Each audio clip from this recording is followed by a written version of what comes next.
자, 이번에는 행정법의 중요 쟁점 중 하나인 무효와 취소를 해보겠습니다. 우리 일상생활하는 중에 무효와 취소라는 말 자주 한다, 그죠? 그러나 우리는 행정법을 배우는 입장이니까 무효와 취소는 좀 구별해야 되는 개념입니다. 자, 우리 무효라는 개념이 있고요. 취소라는 개념이 나옵니다. 자, 무효는 말 그대로 처음부터 효력이 전혀 없는 거고요. 취소는 원래는 유효하게 성립됐지만 하자가 있어서 나중에 그 효력을 없애버리는 게 되는 거죠. 그래서 무효는 아예 처음부터 효력이 없었던 것이기 때문에 언제든지 제소기간에 상관없이 다 그걸 다툴 수 있죠. 근데 취소는 공정력에 문제가 생기기 때문에 제소기간이 문제가 있고요. 제소기간을 지켜야 되고 제소기간 내에 취소를 하게 되면 소급해서 무효와 같은 효력을 가지게 됩니다.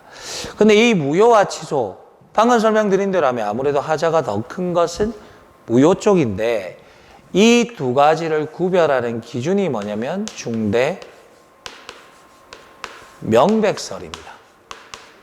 즉 중대하고 명백하면 무효, 중대한데 명백하지 않으면 취소 이렇게 되는 거예요. 그럼 이 명백은 누구를 기준으로 보는 거냐면 일반인을 기준으로 봅니다. 일반인이 봐도 명백하게 알 수 있었다. 그러면 무효 사유가 되는 거고 일반인이 봤을 땐 잘 모르겠는데 그러면 취소 사유입니다. 예를 들어 17세인 사람에게 운전면허가 나갔어요. 연령이 안 맞다, 그죠? 도로교통법에서 규정하고 있는 면허 취득의 요건과 안 맞습니다. 그럼 중대한 하자는 맞죠. 그럼 17세가 일반인이 볼 때 명백한지만 검토해 보면 되겠죠. 우리 길거리 가다가 고등학생들 지나갑니다. 교복을 입고 있는 게 아니라 사복을 입었어요. 17세와 18세 명백하게 구분이 안 되죠.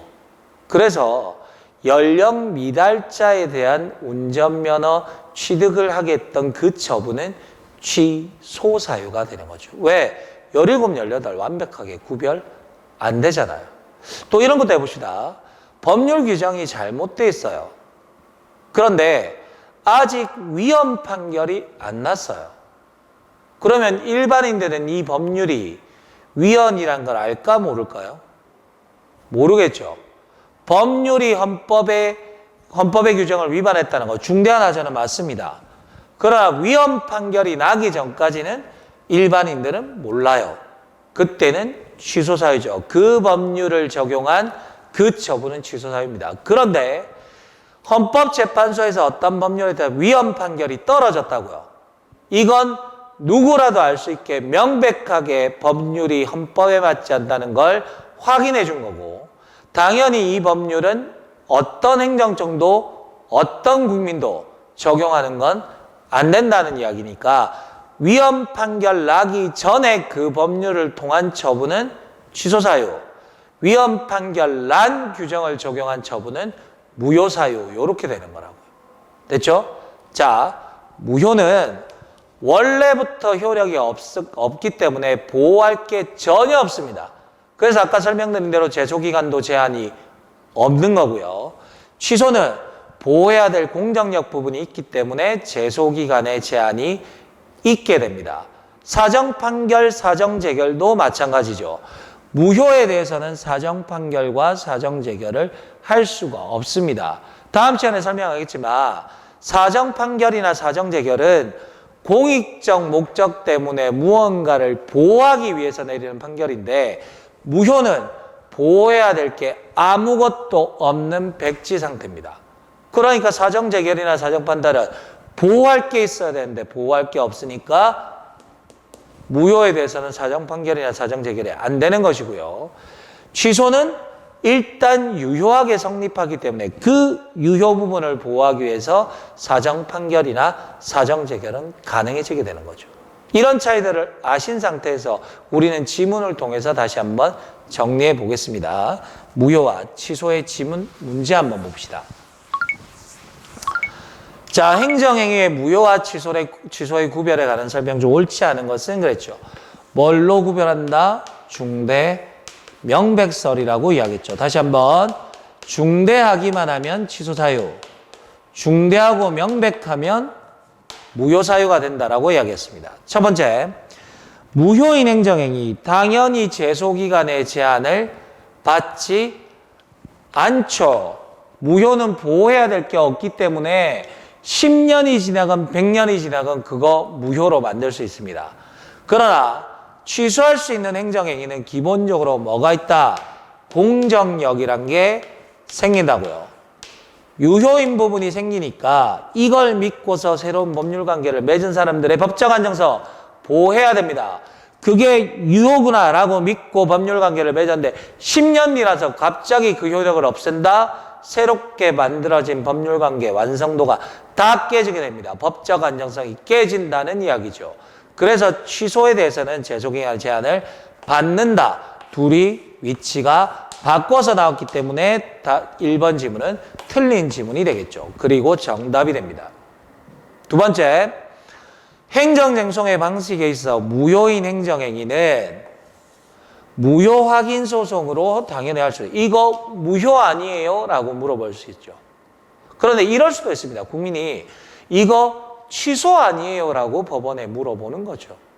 근데 법원이 판단해 보니까 취소가 아니라 하자가 중대하고 명백해서 이건 무효야 라고 이야기해 줄 수도 있습니다. 그래서 거기 보시면 무효 선언을 구하는 취소소송, 당사자가 취소소송을 제기하면서 이거 취소 아닙니까? 혹시 무효이면 무효라고 말씀해 주시면 됩니다. 이것도 가능하다는 이야기죠. 다만 여기서 조심해야 될 것이 하나 있습니다.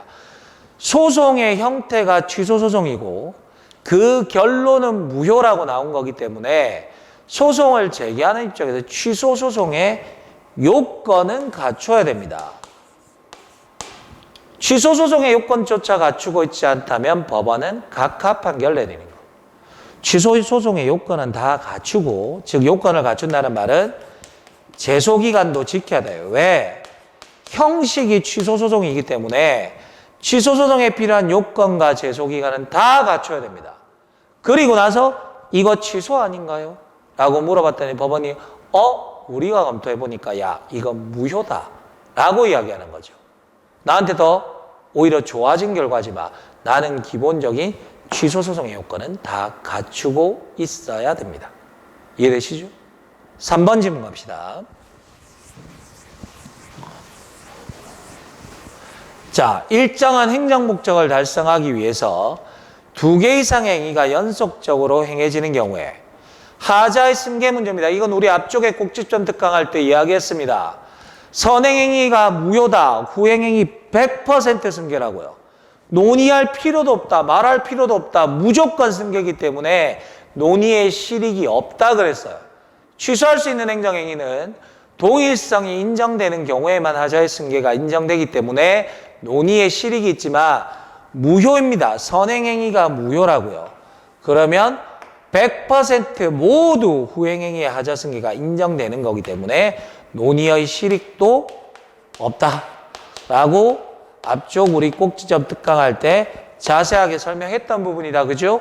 3번 맞는 이야기고 4번 양자의 구별은 중대 명백설이라고 이야기했죠. 아까 명백은 누구 기준이다? 일반인 기준으로 본다라고 이야기했고 여기서 하나 조심해야 될 거 중대 명백설이에요. 설. 학설이라는 이야기죠. 통설과 판례라는 이야기고 따라서 소수설도 있습니다. 소수설까지는 모르셔도 상관이 없지만 소수설이 존재한다라는 거 그건 알고 계셔야 됩니다. 무효와 취소 완벽하게 정리되셨죠? 이렇게 정리하시고 시험 문제 풀어보시면 그게 어렵지 않게 풀릴 겁니다. 수고하셨습니다.